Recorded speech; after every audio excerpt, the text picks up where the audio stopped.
I bought a mountain cabin to rebuild my life, not to watch a stranger sip coffee in my kitchen and call me a trespasser. Paper deed in my hand, heart pounding in my throat, I stood on my own porch while Kendra Malaloy, pure HOA Karen energy, right down to her $200 yoga pants, smirked and practically purred.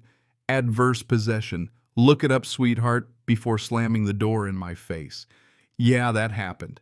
And if you've ever been told your legal rights don't matter just because someone louder says so, trust me, this one's for you. So here's how I flipped the script. The receipts, the cameras, the law, and the final move that made the whole HOA clap back in handcuffs. This is my home, my fight, and my payback. But before we dive in, drop your city and local time in the comments. And if you live for HOA drama and savage turnarounds, hit subscribe because you don't want to miss this twist. Let me back up a sec. When I first bought that old cabin, it felt like the start of redemption. Divorce had taken half my assets, half my sanity, and every last ounce of faith I had left in people. I saw that auction notice, Pine Ridge County, foreclosed mountain property, starting bid $900, and it just looked like fate. The photos were ugly, sagging porch, cracked windows, weeds swallowing up the siding. Perfect. I wasn't buying comfort, I was buying silence, 2 whole acres of it. After years of clients treating a contractor's time like a suggestion, I wanted something I could fix without anyone breathing down my neck. My plan was simple. 1 year of hard labor flipped the place into a $6,000 mountain getaway. Maybe finally relax. I'd even picked out the stain for the deck cedar ember, the kind that glows gold at sunset. I called up my best guy, Lucas Ramirez, a contractor, loyal as a hound and covered in more tattoos than patience. We're going up to Pine Ridge, I told him. Got a fixer-upper with potential. He grunted. Boss potential usually means money pit. Maybe I shrugged, tossing my last clean duffel bag into the truck. But it's my money pit. We left Denver at dawn, coffee steaming, tools rattling in the back like restless ghosts. The city faded behind us, and the air turned sharp and clean. Pine Ridge looked like a postcard right up until you realized half the houses were Airbnbs, and the other half owned by people running from something. Mostly divorces. Fitting, huh? We climbed higher pines, closing in sunlight, flickering through the branches. I kept thinking about that porch, maybe a fire pit down by the creek, my first real home since the divorce, a fresh start. Then I saw it. Lucas was mid-sentence about lumber prices when I hit the brakes, coffee splashing all over the dashboard. There were cars in the driveway. 3 of them, silver Subaru, beat-up Ford Ranger. And because the universe loves irony, a white Lexus SUV with a Live Laugh love sticker. The cabin didn't look abandoned. The porch had fresh paint curtains in the windows, kids' bikes leaning against the fence. Lucas blinked. "Boss thought you said no tenants." I did, I muttered, grabbing my deed. I walked up the path. Gravel crunching under my boots, the air thick with pine and wood smoke and something cooking. My kitchen. I barely knocked before the door swung open, and there she stood, like she'd been rehearsing the scene for years. Platinum blonde ponytail, athleisure that probably cost more than my truck, and that smug half-smile people get when they think the rules don't apply to them. "Can I help you?" she asked, like I was selling magazine subscriptions. "Yeah," I said, trying to keep my tone polite. "This is my property. Bought it at the county auction 3 months ago." She tilted her head, scanned my deed, then let out this dry, condescending laugh. "Oh, sweetie, we've been living here for over a year. Adverse possession. You might want to look that up. Good luck with your eviction." And she shut the door. I just stood there blinking, heart thudding in my chest, equal parts fury and disbelief. I'd bought this place legally, paid taxes, got title insurance. But here she was acting like it was hers because she'd squatted long enough. Lucas looked at me like he was watching a slow-motion train wreck. "Boss, you okay?" "No," I said, staring at that closed door, but she's about to wish she wasn't either. I knocked again, harder. The door opened a crack, and now I saw another face. A lanky guy, patchy facial hair, eyes half awake, half stoned. "Ma'am, I need to see documentation proving you have the right to be here." The woman, Kendra, as I later learned, smiled sweet as syrup. Oh, honey, I don't need to prove anything. We're the residents. You're the trespasser. She turned to the guy. Zane, called the sheriff. Tell him some man's harassing us again. The kid grinned and started dialing. 20 minutes later, a sheriff's cruiser rolled up. My pulse eased right until I saw the deputy hug Kendra. Carl, thank God, she gasped. He showed up screaming about deeds trying to get inside. My kids are terrified. I tried to protest, but Carl just raised a hand. Sir, step back. Officer, I'm the legal owner. I have the deed right here. He glanced at it. Even if you did buy it, Colorado's got strong tenant protections. You can't just show up and harass people living somewhere. They're not tenants, they're squatters. That's a civil matter. Take it up with the court. And then right on cue, Kendra burst into tears, Oscar-worthy full body sobbing. I'm so scared. He said he was going to take her home. Carl's face hardened. Sir, you need to leave this property immediately. Any further contact and I'll arrest you for harassment. Just like that, I was the criminal. Wood smoke drifted from the chimney of the house I legally owned while I stood there in the cold, deed in hand, apparently a nobody. Lucas muttered, Boss, this is messed up. Messed up, I said, climbing in the truck. Lucas, this is war. As we drove away, Kendra waved to the deputy like the Queen of Pine Ridge, her kids smirking behind her. That night I couldn't sleep. Every time I closed my eyes, I saw her daring me to challenge her. So I pulled up Colorado property law at 3 a.m., scrolling squatters' rights adverse possession. Turns out to claim adverse possession, you need 18 years of continuous open hostile occupation plus taxes paid. She'd said 1 year. She'd overplayed her hand. Next morning, I started calling county clerk, tax assessor, utility company. The picture formed Fast Utilities connected 8 months ago, tax exemption claimed with a fake address. Jackpot. Local tipster tells me Kendra's running a mountain retreat Airbnb for tourists. I look it up. There's my cabin, my deck, my fireplace. Caption, perfect for families hosted by Kendra Superhost since 2022. She was raking in $175 a night while I paid rent to store my tools in Denver. That's when the cold fury hit. I screenshotted everything, called a lawyer friend for a referral, and landed across the desk from Ava Chen, a real estate litigator with the calm of a sniper. She heard me out, then just nodded. Fraud, tax evasion, illegal rental, the whole buffet. Let's make the truth louder. Her plan, gather ownership proof, file an emergency injunction, reporter to the IRS, stop every dime of Airbnb money cold. That night, I parked outside the cabin, camera ready. Through the window, I saw Kendra hosting guests, laughing, pouring wine. Every click of the shutter was another nail in her coffin. The wind didn't sound lonely anymore. It sounded like justice coming. But by Monday morning, I woke up to 67 Facebook notifications, all dripping with outrage. Kendra's post in the local group, a greedy Denver investor is trying to evict a single mother and her 2 kids from their longtime home. Pictures of my cabin, all staged to look humble. All we want is to live in peace, she wrote, holding her daughter in the frame. By lunch, I'd been called everything from human garbage to corporate scum. Someone even posted my business page. People flooded it with 1-star reviews. Lucas called boss. You see the post, folks are saying you harass women and threaten families. Welcome to the HOA Court of Public Opinion. The local HOA, Pine Ridge Meadows, run by a president named Barbara Kent, Kendra's best friend, posted a statement. Our HOA supports the Malloy family in this heartless attempt to steal their home. We stand for ethical ownership. That's rich. I wasn't even inside the HOA boundaries, but that didn't stop them from playing referee. My inbox exploded.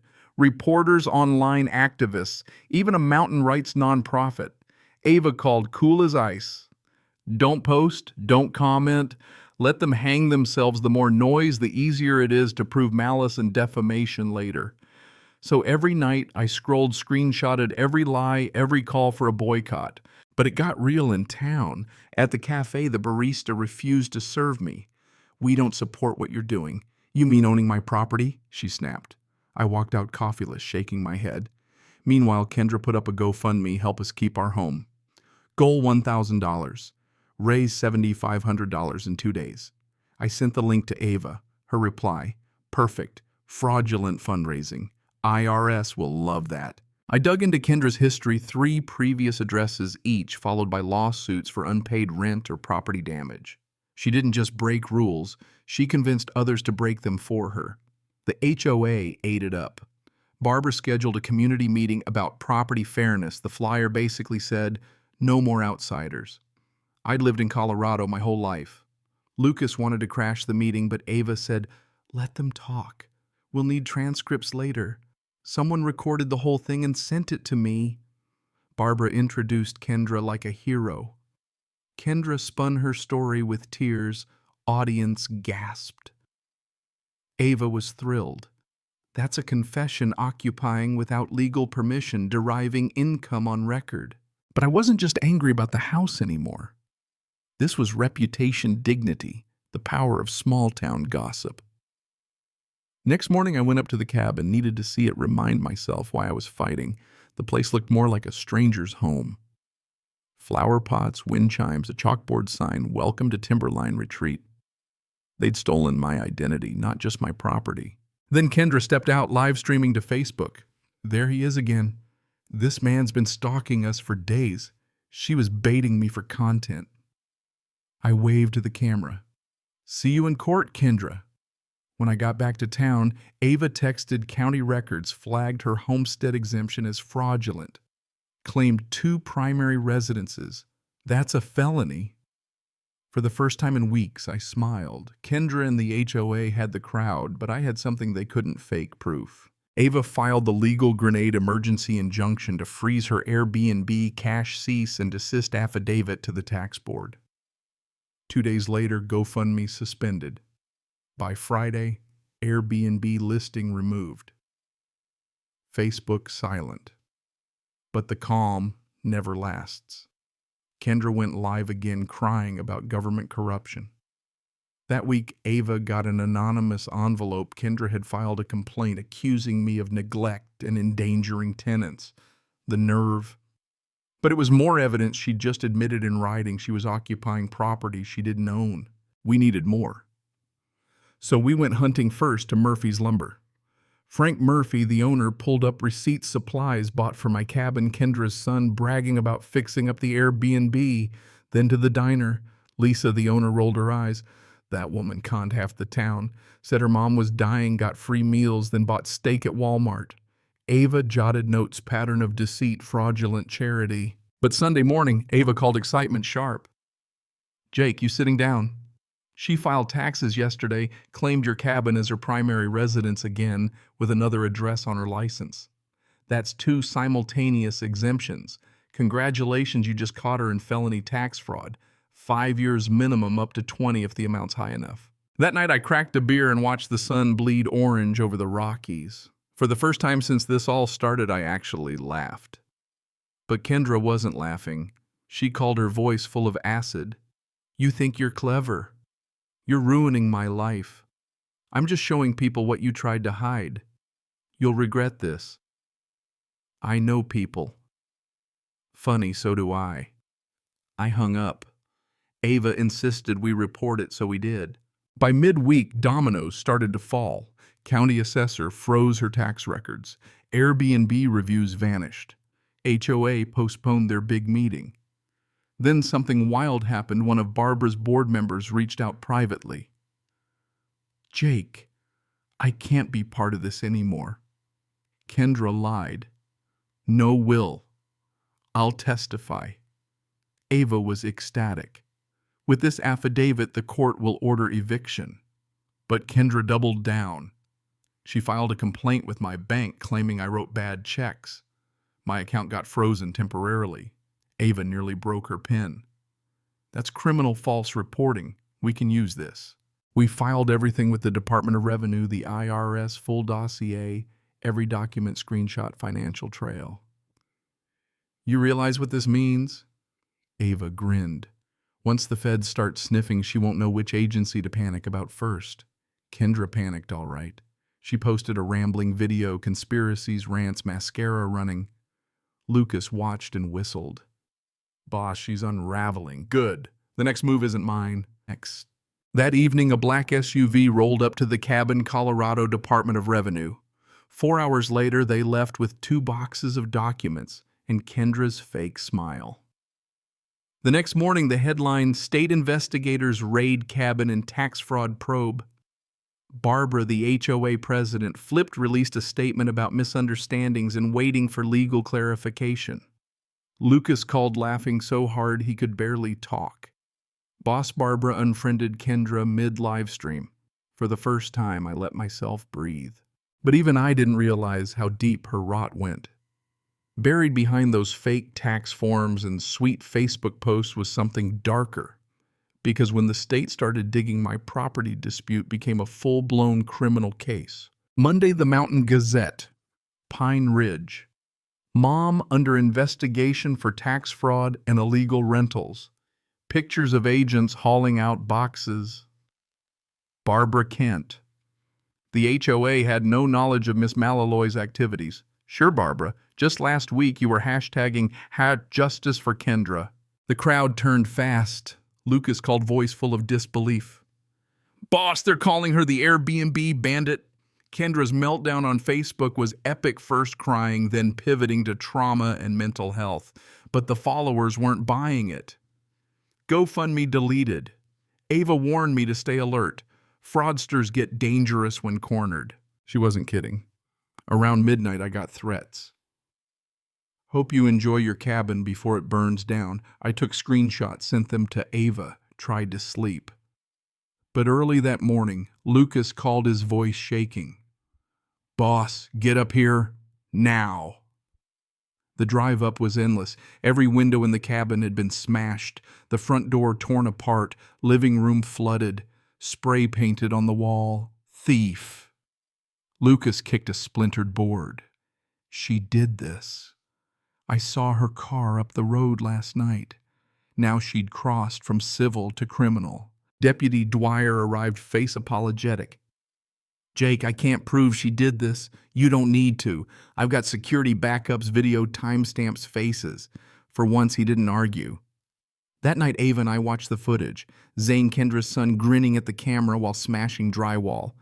Cinematic proof. But here's the twist. Nobody saw coming. When Zane punched through a bedroom wall, behind the plaster was a hidden compartment inside a bundle of documents belonging to Walter Briggs, the previous owner. Power of attorney signatures that didn't match a life insurance policy naming Kendra as sole beneficiary, $40,000 cash 2 weeks after Walter died. Ava went deadly quiet. Jake, she didn't just squat, she killed him for it. The FBI was called in, agents Reyes and Cole. This matches a pattern Reyes said. Elderly men, isolated rural properties, sudden deaths, forged signatures, insurance payouts, all tied to a woman fitting Kendra's description, different names, same M.O. My stomach dropped. I hadn't just bought a foreclosed property, I'd bought a crime scene. The investigation exploded. Bank records, insurance, medical correspondence all pointed to financial homicide. Meanwhile, Kendra and Zane lived like nothing was happening. But by the weekend, news broke, FBI investigating Pine Ridge woman in multi-count elder fraud scheme. The same people who spat on my name now apologized. Barbara Kent resigned from the HOA, but I didn't celebrate yet, because if Kendra killed for 40 grand, what would she do to the man threatening to expose her? 3 days after the story went public, I woke up to the smell of gasoline outside my apartment door. My truck's gas tank had a rag sticking out. Cops found no clear prints, but security cameras caught a tall, limping figure, Zane. Ava and Reyes moved me to federal watch. 2 nights later, Lucas called, whispering, "Boss, she's at the cabin, burning papers in the fireplace." I drove out, headlights sweeping across the porch. There she was, Kendra hunched over a metal bin, feeding it paper. "Evening, Kendra," I called. She froze. "You shouldn't be here." Funny, I was about to say the same. She reached for something metallic, a pistol. "Back up," she said, voice shaking. "You don't understand what it's like for women like me. Stop. Don't play the victim, not after what you did to Walter Briggs."